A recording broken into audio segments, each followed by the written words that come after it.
Brought to you by Techno Camon 30 series.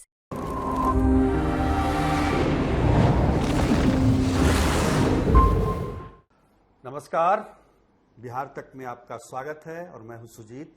हमारे साथ अनिकेत है। बिहार के 40 लोकसभा सीटों पर चुनाव समाप्त हो चुके हैं, मतदान हो चुका है।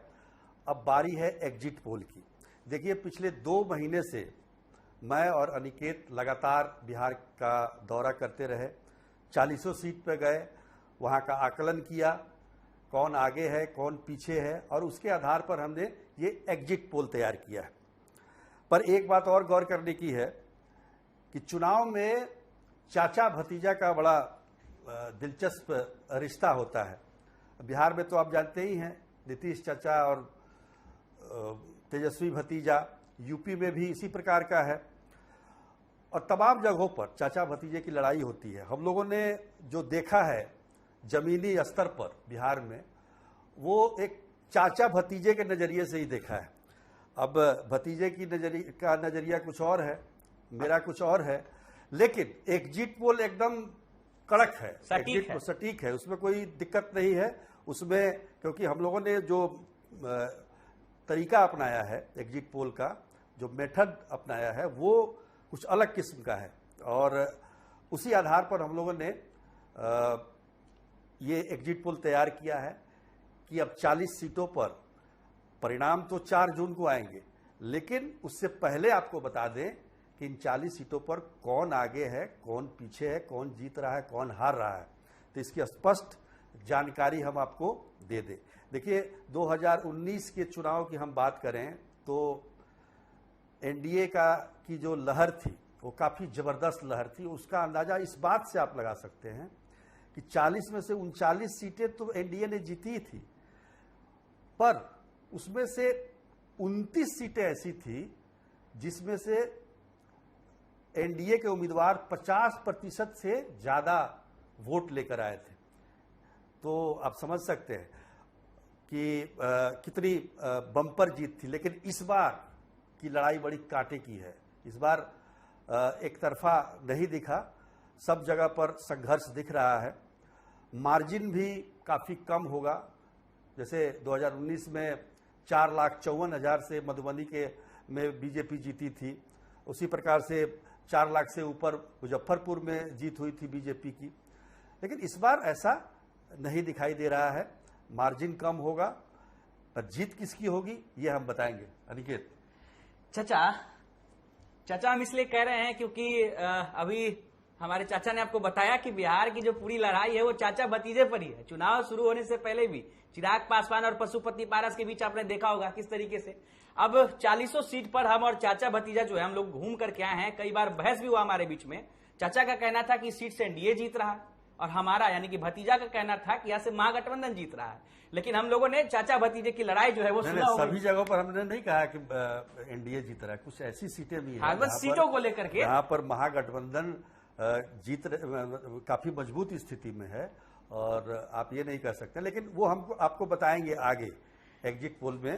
तो क्या चाचा सबसे पहले किस सीट को पकड़ा जाए, पहले फेज से स्टार्ट किया जाए या फिर मतलब नहीं, पहले फेज से ही करते हैं। तो क्योंकि सबसे पहले तुम लोग औरंगाबाद गए थे। औरंगाबाद गए थे, तो क्या लगता है औरंगाबाद को लेकर के क्या लगता है कौन बाजी मारेगा वहां पर? क्योंकि देखिए वहां से बीजेपी से सुशील कुमार सिंह थे, लेकिन जो भतीजा है तेजस्वी यादव, उन्होंने अभय कुशवाहा को एक्सपेरिमेंट किया था वहां पे, वो तो चित्तौड़गढ़ कहा जाता है। क्या लगता है भतीजा वहां पे कामयाब होंगे कि नहीं चाचा? देखिए, प्रयोग तो बड़ा जबरदस्त है और खासतौर पर केवल कुशवाहा जाति को इस बार आरजेडी ने और महागठबंधन ने काफी, मुझे लगता है 8 सीटें दी हैं टोटल अगर देखा जाए तो। हाँ। और शुरुआत हुई थी औरंगाबाद से। औरंगाबाद एक प्रयोग के तौर पर है महागठबंधन और आरजेडी की तरफ से। अभय कुशवाहा पहले जेडीयू में थे, लेकिन अचानक उन्हें आरजेडी ने टिकट दे दिया वहां से। निश्चित तौर पर कड़ी चुनौती मिली सुशील कुमार सिंह को, इसलिए मिली क्योंकि सुशील कुमार सिंह लगातार वहां से सांसद हैं और उनके खिलाफ लोगों की नाराजगी काफी देखने को मिली। यहां तक कि जिस जाति से वो आते हैं, राजपूत जाति से, उसमें भी नाराजगी दिखी। तो हम लोगों ने तो काफ़ी गहन वहाँ पर हमने जमीनी हकीकत को जाना। पर चुनाव आते आते बहुत सारी चीजें बदली वहां पर, और राजपूतों में जो नाराजगी थी वो भी कम हुई, लेकिन कुशवाहा जाति पूरा इंटैक्ट होकर वोट दिया है। तो देखिए, कुशवाहा, मुस्लिम और यादव, ये तीनों अगर मिल जाते हैं तो वो भी काफी मजबूत स्थिति में हो जाते हैं अभय कुशवाहा।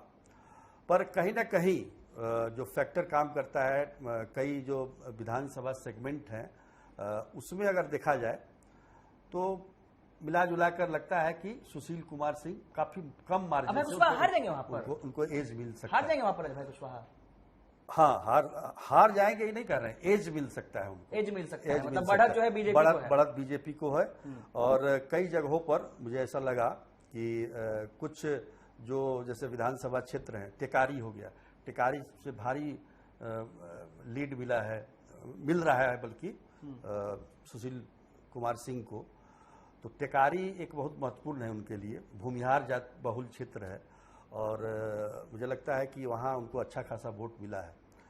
और भी जो औरंगाबाद जो टाउन है, हालांकि वोटिंग काफ़ी कम हुई। अब देखिए, वोटिंग का पहले दौर में जो शुरुआत हुई थी उस समय बिहार का टेम्परेचर था 39-40 डिग्री, और वो बढ़ते बढ़ते चला गया 45-46। हम लोग काट में झेल भी रहे थे इस गर्मी को। हाँ, तो ये जो चीजें हैं, ये गर्मी की वजह से, उसी समय कहा जा रहा था कि गर्मी की वजह से वोटिंग परसेंटेज में कमी आ रही है।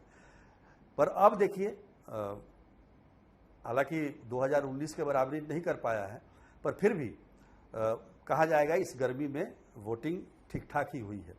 मतलब चाचा ने बता दिया है कि औरंगाबाद की जो सीट है वहां से बीजेपी लीड कर सकती है। देखिए, बिहार तक पर सबसे पहले सटीक एग्जिट पोल जो है वो हम आपको बताने जा रहे हैं, जिसमें औरंगाबाद की सीट को लेकर के हम बता रहे हैं, जब बिहार तक की जो अभी तक की सर्वे रही है, और चाचा ने जो बताया है कि वहां से बीजेपी जो है वो लीड कर सकती है। अब हम आगे चलते हैं। औरंगाबाद के बाद बिहार तक की चुनावी यात्रा जो है वो पहुंची थी। सुनो, तुम भी तो साथ में थे, तुमने नहीं देखा कि क्या कौन लीड कर रहा है, क्या कर रहा है? नहीं, मगर अभय डाल रहे हो। अभय कुशवाहा भी बहुत मजबूत स्थिति में थे। है तो बताओ कि अगर वो मजबूत पे है तो जीत सकते हैं जब अभय कुशवाहा।